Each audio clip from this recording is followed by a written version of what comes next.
Hi viewers, welcome to our channel. ప్రస్తుతం మనతో పాటు సీనియర్ జర్నలిస్ట్ దాము బాలా సార్ వారితో మాట్లాడారు.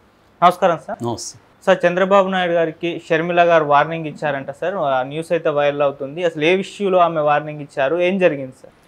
అంటే షర్మిల నిన్న సాక్షి పేపర్ పెట్టుకొని మాట్లాడింది. అందులో ఏముందంటే తల్లికి మోసం చేసిన చంద్రబాబు అన్నట్టుగా రాశారు. మనం నిన్న దాని మీద చెప్పుకున్నాం కూడా. అదేంటంటే తల్లికి వందనం పేరుతో చంద్రబాబు ఎంతమంది పిల్లలు ఉంటే అంతమందికి 15,000 ఇస్తానని ప్రామిస్ చేశాడు సూపర్ 6లో భాగంగా. అంతకుముందు జగన్ దాన్నే అమ్మఒడి పేరుతో ఇంట్లో ఒకరికి ఇస్తానన్నారు. మిగతా కండిషన్స్ ఆల్మోస్ట్ సిమిలర్ జగన్కి చంద్రబాబుకి. ఓన్లీ ఏంటంటే ఎక్కువ మందికి ఇస్తానన్నారు, కానీ జీవో నెంబర్ 29లో అది లేదు. క్లియర్గా తల్లికి మాత్రమే అనేది ఉంది, పిల్లలు అనే ప్రసక్తి దాంట్లో లేదు. సో దానికి సంబంధించి ఆ తర్వాత నిన్న విద్యాశాఖ కూడా క్లారిఫికేషన్ ఇచ్చింది. దీని గురించి ఇంకా మేము ఏది కూడా ఫైనల్గా చేయలేదు, కాబట్టి ఇప్పుడే దీన్ని మీరు ఇష్టం వచ్చినట్టు వ్యాఖ్యానించకండి అని. కానీ ఆ జీవోని చూస్తే మాత్రం అలాగే ఎవరైనా వ్యాఖ్యానిస్తారు. జీవోలో క్లారిటీ ఉండాలి కదా, పిల్లలకి అని లేదు ఆడ.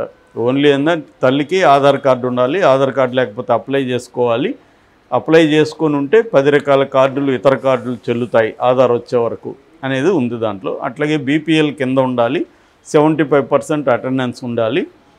ఈ కండిషన్స్ ఉన్నాయి. సో అందుకని ఆల్రెడీ ఏంటంటే చంద్రబాబు ప్రామిసెస్ నెరవేర్చట్లేదు అన్న ఇది వైసీపీ విమర్శిస్తుంది. ఎందుకంటే ఇప్పటివరకు రైతులకి ఇస్తాన రైతు భరోసా పడలేదు, వీళ్ళకి కూడా వందనం, తల్లికి వందనం కూడా ఆల్రెడీ స్కూళ్ళు తెరిచి 1 month అయిపోయింది, ఇప్పటి వరకు వేయలేదు, ఎప్పుడు వేస్తారో అని నిలదీస్తున్నారు.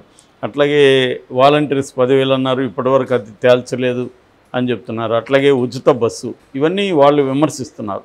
ఈ కాంటెక్స్లో నిన్న ఆమె మీటింగ్ పెట్టి చంద్రబాబుకి వార్నింగ్ ఇవ్వడమే కాకుండా ఆమె జగన్ మీద కూడా ఇంకొకసారి విరుచుకుపడింది మళ్ళీ. అది 2 రకాలుగా మనం ఆమె విషయాన్ని చూడాలి. ఒకటి, చంద్రబాబు ఫాల్స్ ప్రామిసులు చేశాడు అని చెప్తూనే జగన్ కూడా గతంలో చేశాడని చెప్పింది. సో చంద్రబాబు ఫాల్స్ ప్రామిసులు ఇప్పుడు నేను చెప్పిన విషయాలన్నీ ఆమె చెప్పింది.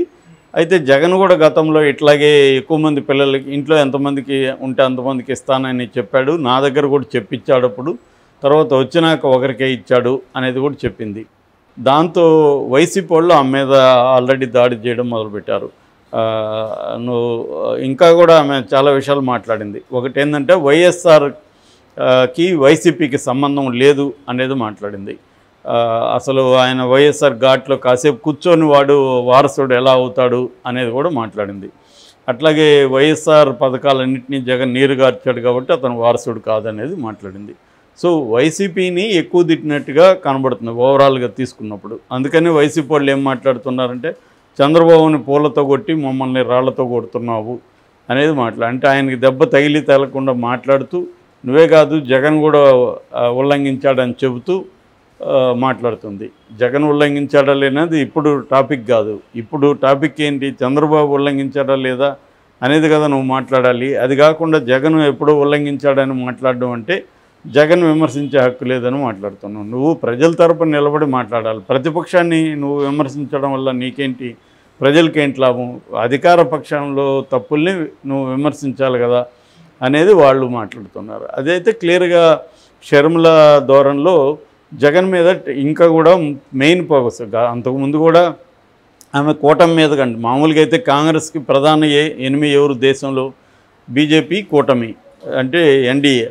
కానీ ఆమె జగన్ మీదే ఫోకస్ చేసింది, ఎన్డీఏ మీద పెద్దగా చేయలేదు. పేరుకేమో బీజేపీ అంటే బాబు జగన్ పవన్ అని చెప్పింది, కానీ ఫోకస్ అంతా జగన్ మీదే చేసింది. దాని ఫలితం కొంత పనిచేసింది కూడా. జగన్కి యాంటీ వేవ్ క్రియేట్ చేయడంలో, జగన్ సొంత ఇంట్లోనే సొంత చెల్లెలకి అన్యాయం చేయడన్న ఒక నెరేటివ్ జనంలోకి తీసుకుపోవడంలో ఆమె సక్సెస్ అయింది. ఆ మేరకు నష్టం జరిగింది. కానీ ఆ మేరకు ఆమెకేం ఉపయోగం జరగల. ఆమె కోమలో ఉన్న కాంగ్రెస్ పార్టీ చిన్న వేలుని కదపగలిగింది తప్ప ఆమె ఏమీ అంతకంటే సాధించింది ఏం లేదు. గణనీయమైన సంఖ్యలో కాంగ్రెస్లోకి ఎవరు చేరలేదు, ఓట్ షేర్ కూడా పెరగలేదు. దానికి కూడా ఆమె వేరే ఏదో ఎక్స్ప్లెనేషన్ ఇచ్చుకుంది, కసిగా జగన్ ఓడించడానికి వేశారని. ఓకే, వేసి ఉండొచ్చు. ఆ కసిలో కొంతన్నా నీ దగ్గరికి రావాలి కదా, రాలేదు కదా.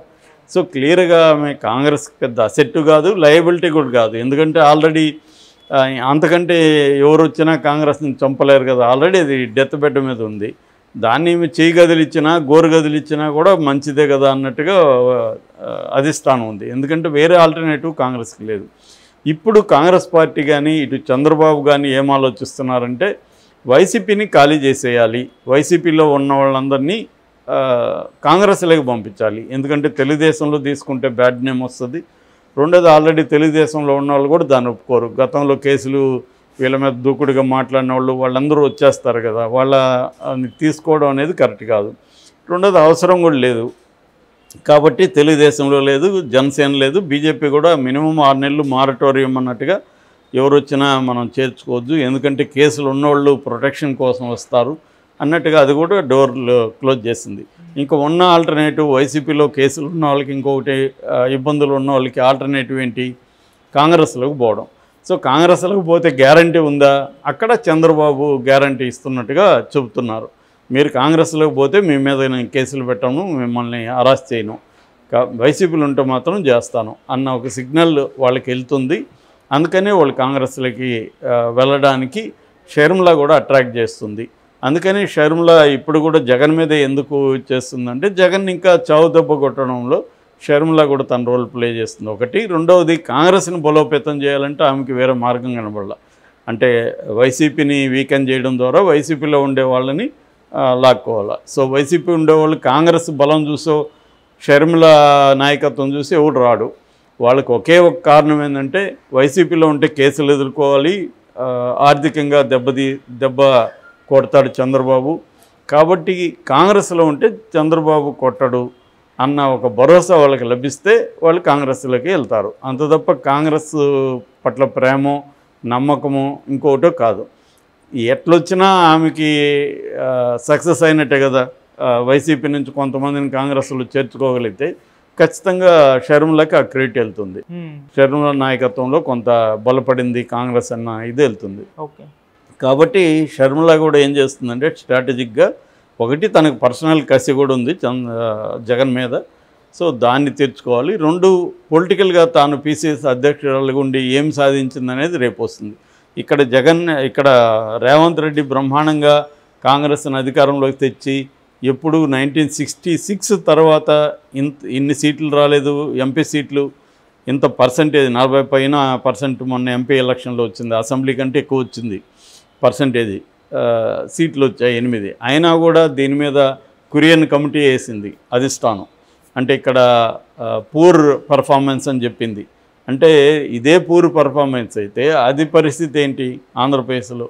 కాబట్టి ఏంటంటే షర్మిల ప్రూవ్ చేసుకోవాల్సిన అవసరం ఉంది. ఇప్పుడంటే నాకు ఎక్కువ టైం లేదు, మొన్నే వచ్చాను, సో 1% కూడా లేని కాంగ్రెస్కి 2% తీసుకురాగలిగాను కదా అనేది ఆమె చెప్పుకోవడానికి అంత పనికి వస్తుంది. కానీ ఇది సరిపోదు. ఇప్పుడు ఆమె రిజల్ట్లు చూపించాలంటే కాంగ్రెస్ స్ట్రెంగ్త్ పెరగాలి. సో వైసీపీని ఖాళీ చేసి వైసీపీలో నుంచి కాంగ్రెస్లోకి మనుషులను తీసుకురావాలి. దానికి చంద్రబాబు కూడా హెల్ప్ చేస్తాడు. ఎందుకంటే చంద్రబాబు కూడా జగన్ని నేలమట్టం చేయడమే చంద్రబాబుకు అవసరం. ఆయన భాషలో చెప్పాలంటే జగన్ అనే ఒక భూతాన్ని కంప్లీట్గా తొక్కేయాలి. కాబట్టి ఆయన హెల్ప్ చేస్తాడు షర్మిలకి. ఆ మేరకు అందుకని ఆయన హెల్ప్ చేస్తాడు. కాబట్టి చంద్రబాబు మీద ఈమె గట్టిగా అటాక్ చేయకూడదు. ఇది ఒక అండర్స్టాండింగ్తో వెళ్తుంది ఇక్కడ. అందుకనే ఏంటంటే రాజకీయ పార్టీలు వాళ్ళ ప్రయోజనాలు చూసుకుంటారు తప్ప ఇక్కడ వేరే ప్రజల ప్రయోజనాలు అనేవి ఎప్పుడు ఏ రాజకీయ పార్టీకి కూడా మెయిన్ కాదు. ఎవరో కూడా పీపుల్ సెంట్రిక్ అప్రోచ్ అనేది ఏ రాజకీయ పార్టీకి కానీ ఏ రాజకీయ నాయకుడికి కానీ ఇవాళ లేదు.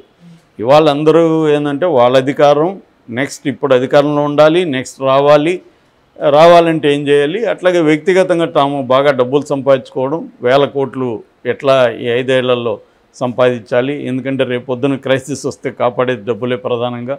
కాబట్టి ఇవి చూసుకుంటారు వాళ్ళు తప్ప ప్రజల కోసం ఏం చేయాలనేది ఏముండదు. ప్రజల కోసం ఏం చేయాలని చేసినా కూడా అది తమకు ఉపయోగపడితేనే చేస్తారు.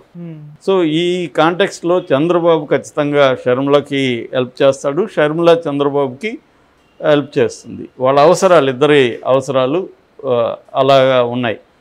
కాబట్టి ఇక్కడ కాంగ్రెస్ వైపునేమి చంద్రబాబు ఉండడు, లోకల్గా తన అవసరాలను బట్టి. ఇక్కడ కూడా ఆయన రేవంత్ రెడ్డికి ఫేవర్గానే బిహేవ్ చేస్తున్నాడు. రేవంత్ రెడ్డి మాట్లాడుతుంది, జగన్ మీదనే ఫోకస్ చేస్తుంది. Thank you so much sir.